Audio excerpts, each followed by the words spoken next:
Кыргызстанда деле эмнеге үчүн анда демек бир алымдын көз карашы ошондой экен десе, Кыргызстанда биз элдин 90% ханафи болгондон кийин бу жерде шариатта айтат, ынтымак сакташ биринчи турат.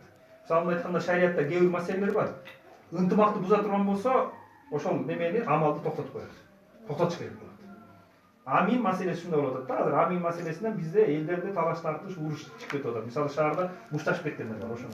Ошон үчүн ынтымак үчүн кээде мисалы фатуа чыгарып туруп эле муну кылбайсыңар. Жок, Аллах деген немелерди айтыш керек, айтпаш керек.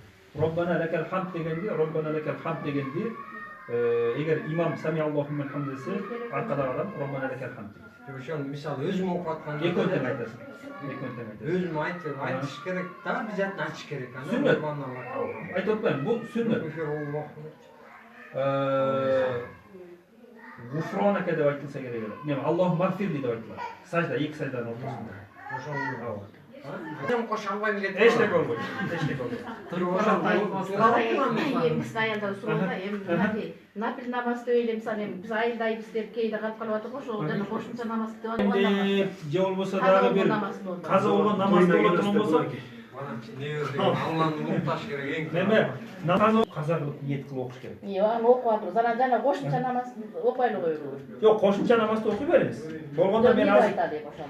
Нафилде эле, мына айтканда нафил намазга өзү нафилде эле ниет кылынат. Бирок нафилдин түрлөрү көп да, мына айтканда. Эмне деп айтайын? Шашке намазы бар, аввабин намазы бар, анан